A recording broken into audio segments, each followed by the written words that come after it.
They taught you to say sorry just to keep the peace. But peace that requires your silence, your self-betrayal, and your submission is not peace. So from today onwards, stop apologizing for these things ever again. 1. Putting yourself first. Putting yourself first is not selfish. It's one of the most powerful things you'll ever do, and one of the most misunderstood. From childhood, we were taught to be selfless, to be kind, to serve, to give, and sure, there's honor in that. But somewhere along the way, we took it too far. We began apologizing for taking care of ourselves. We began feeling guilty for saying no. We convinced ourselves that prioritizing others made us good, even if it left us burned out, broken, and bitter. But here's the truth.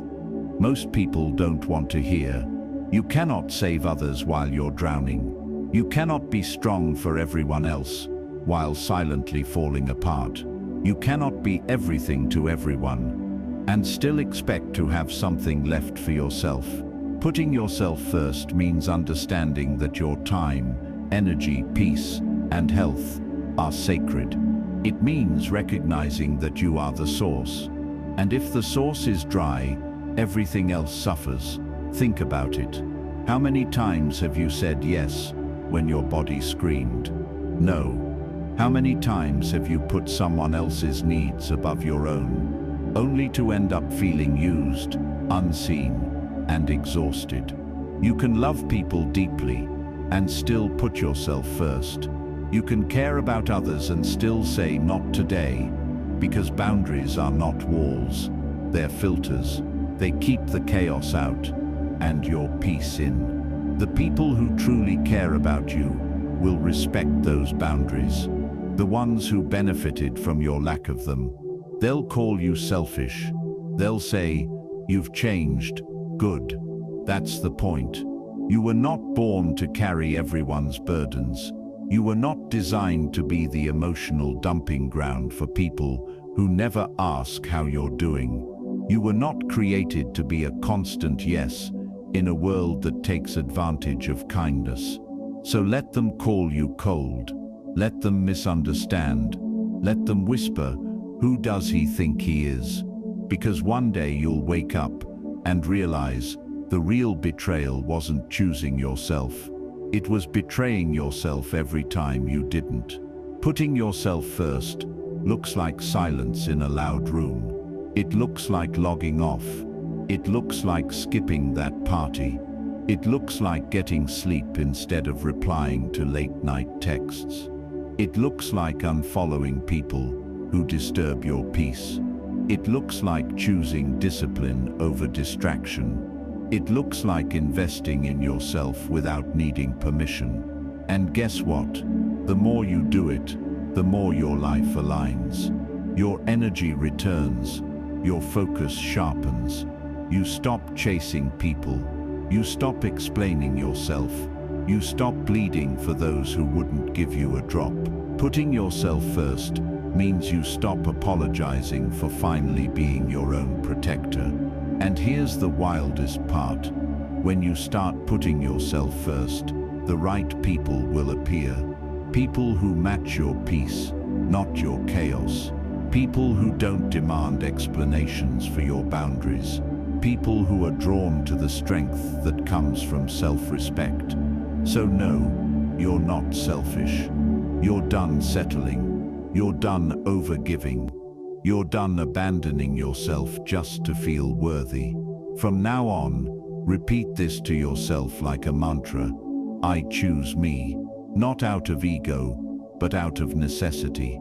Because the version of you that chooses yourself, that's the version that thrives. 2. Cutting people off. Let's get one thing straight. Cutting someone off doesn't make you heartless. It means you finally had enough. Enough of the disrespect. Enough of the inconsistency. Enough of being the only one who shows up. We glorify loyalty. We're told to stick it out. But they're family. They've been in your life for years, They didn't mean it. So you stay, you tolerate, you forgive. Again and again and again. But what about you? What about the weight you carry, just to keep the peace? What about the silent nights, where you overthink what you could have said better, while they sleep peacefully with no accountability? You were taught that love is endurance, but that's a lie. Real love does not make you feel small. Real connection does not drain your spirit. Let me be blunt. Just because someone's been in your life a long time doesn't mean they deserve to stay. History doesn't equal loyalty. Blood doesn't equal respect. And time doesn't mean anything if the relationship is one-sided. Cutting people off is an act of radical self-respect. Yes, it's painful. Yes, you'll feel guilty at first. Yes, you'll wonder if you were too harsh. But that's not guilt. It's detox. You're not grieving them. You're grieving the version of yourself that kept shrinking to keep them comfortable. Some people are addicted to chaos. They only come around when they need something. They gaslight you, undermine you, mock your growth, then play the victim when you pull away. Read this twice. People will push you to your breaking point, then call you toxic when you finally draw the line. Don't fall for it.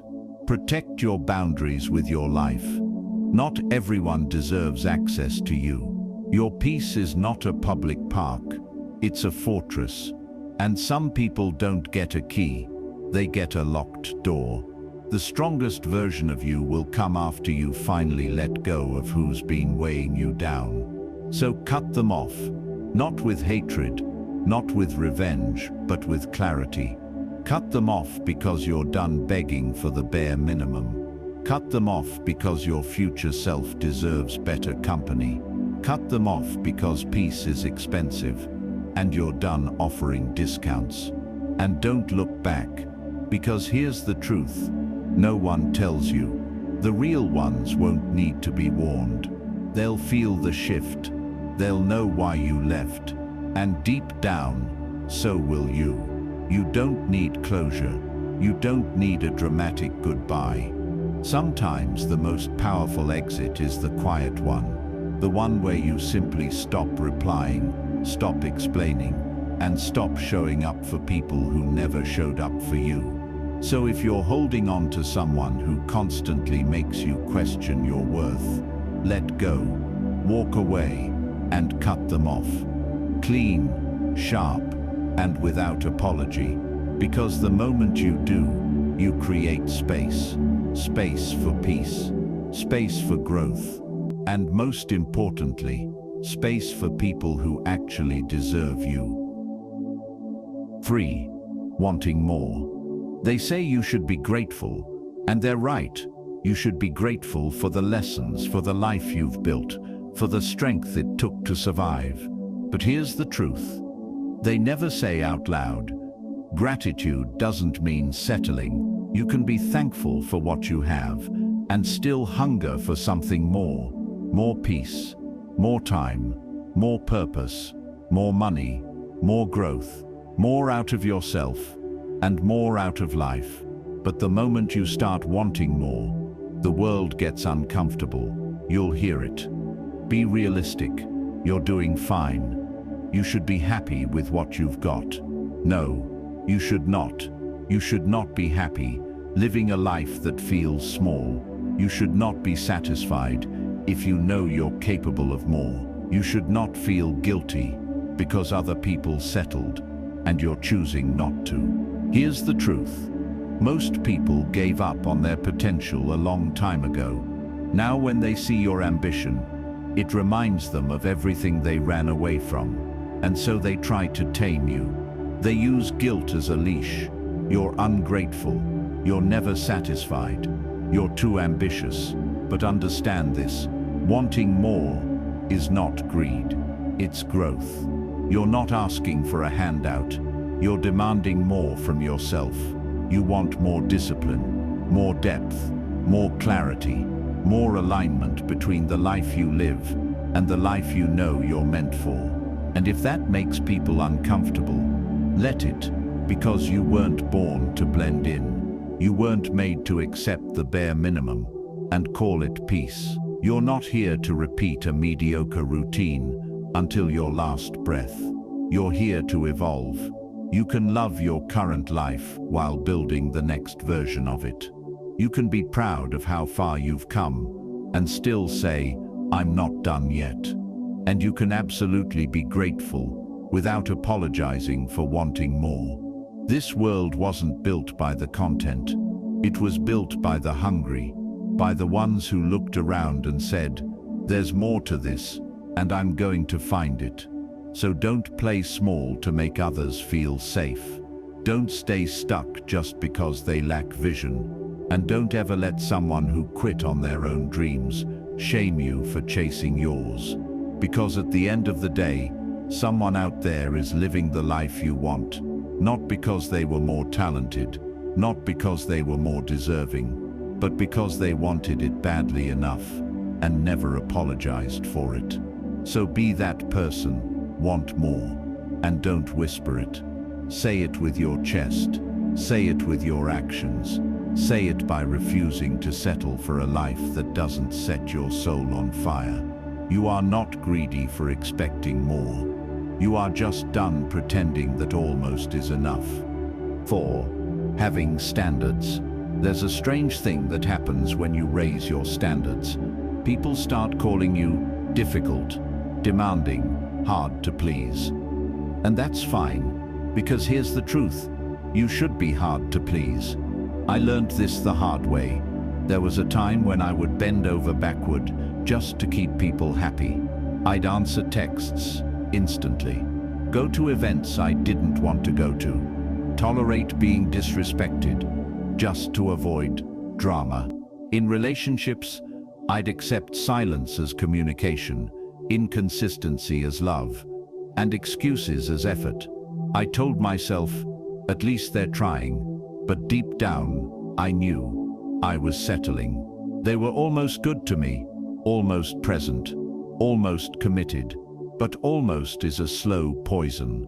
It keeps you attached to people who give just enough to keep you hoping, but never enough to actually feel safe or respected.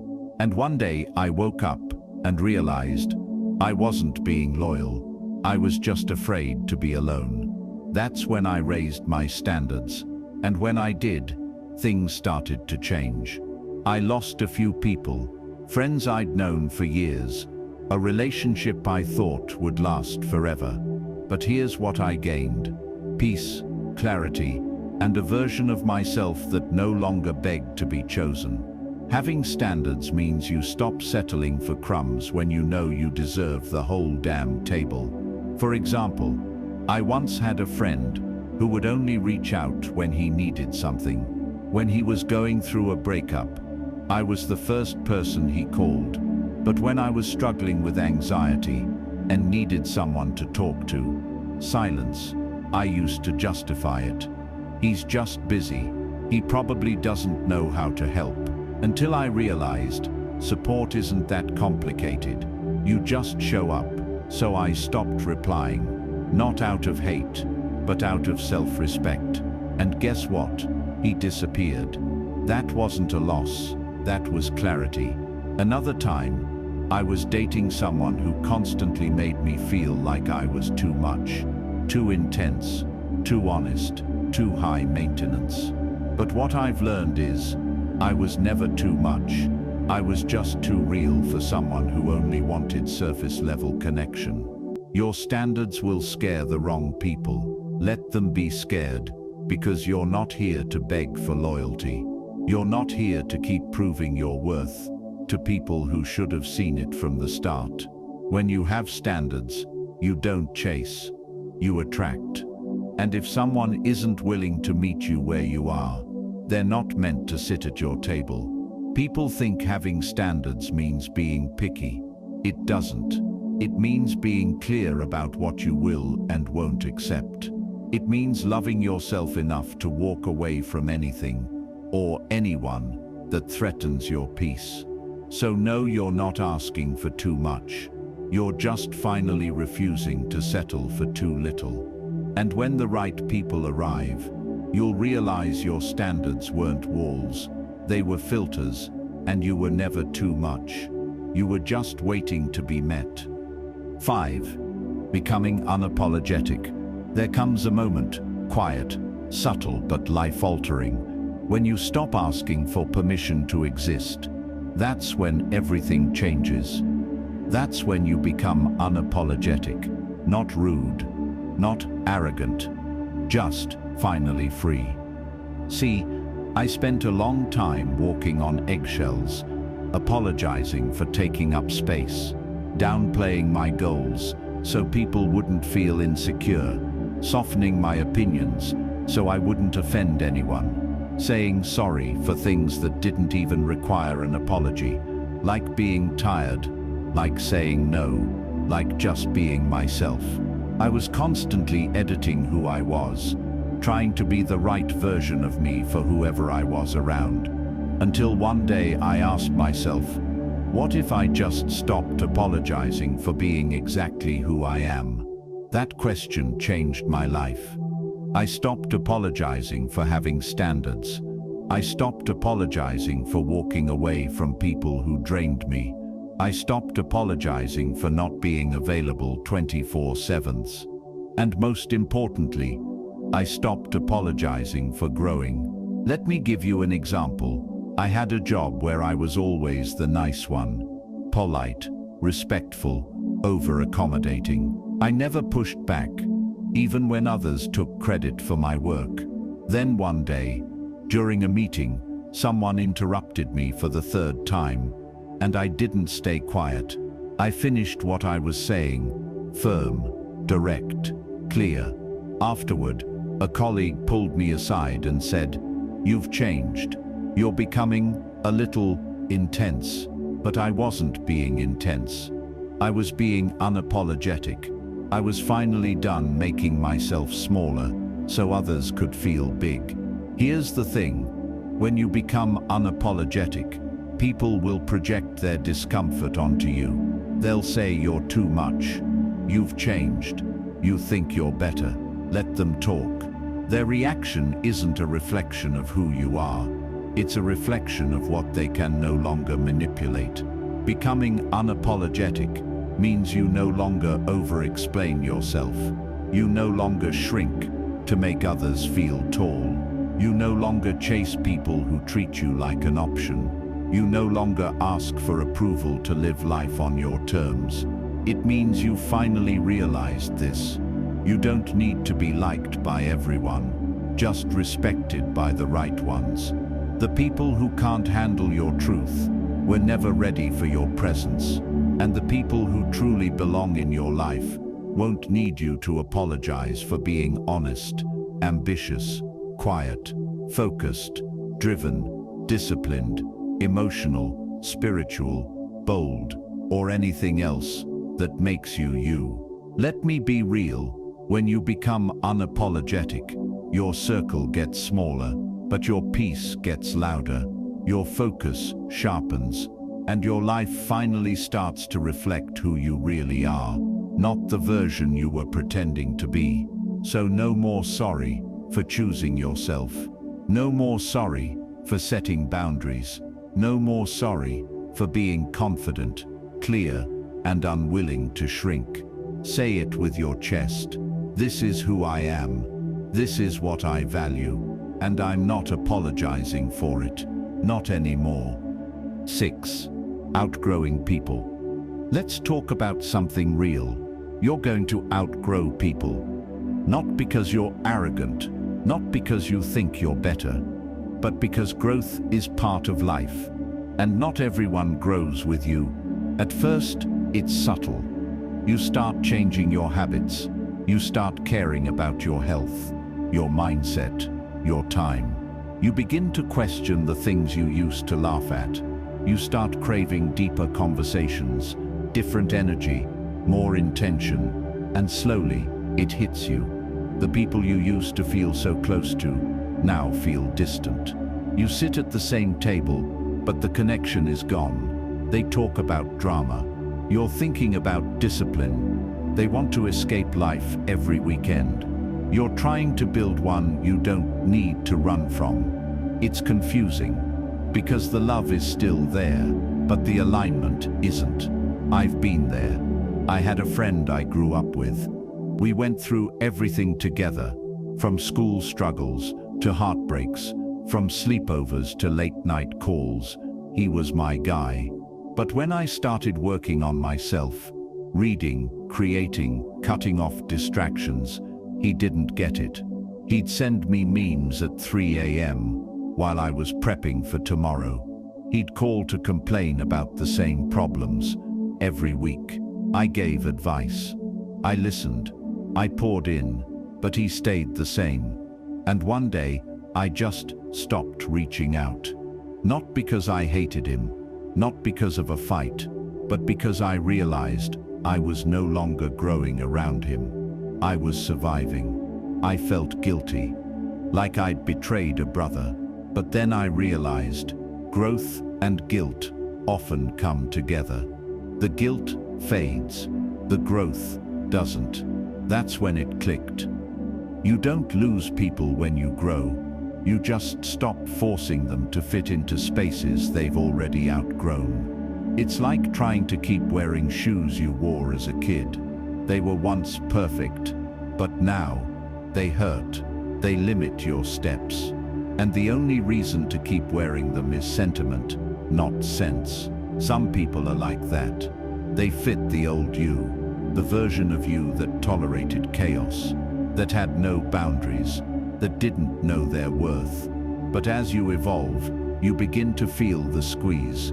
It's not hate, it's misalignment. And that's okay. But let me warn you, the moment you choose growth, some people will take it personally. They'll say you changed.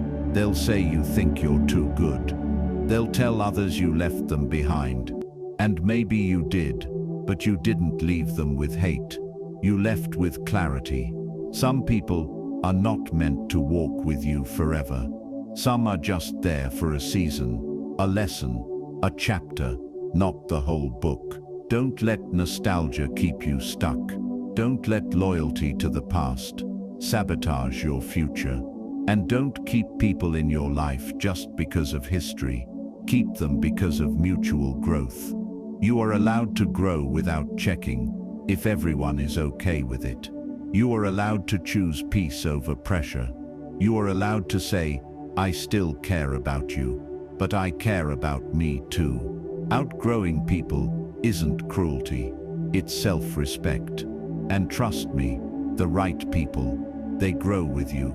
They evolve beside you. They don't get offended when you level up.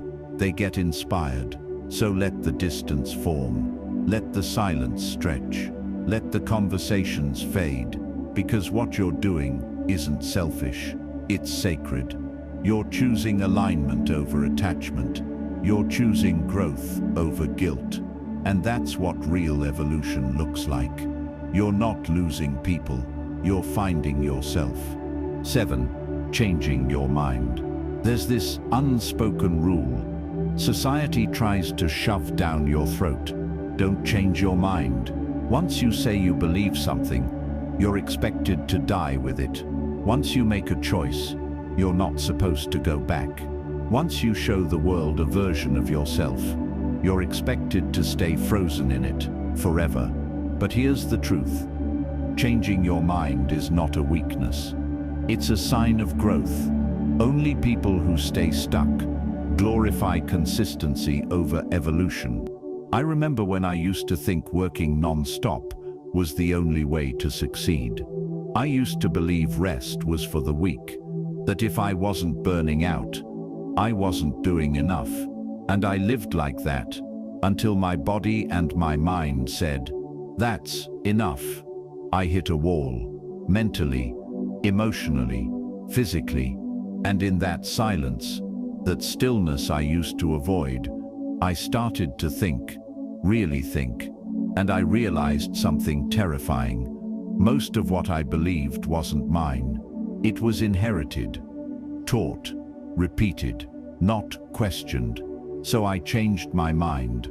I stopped chasing validation through exhaustion. I started prioritizing clarity over chaos. And I began telling people, balance matters more than burnout. Some clapped, others raised eyebrows. You've changed. You're not as intense as you used to be. You're going soft. No, I've just stopped glorifying self-destruction. That's the thing about changing your mind. It makes other people uncomfortable, because now they have to rethink what they believe, and most people would rather stay wrong than risk being seen as inconsistent. But let's be honest, consistency isn't strength when it keeps you stuck.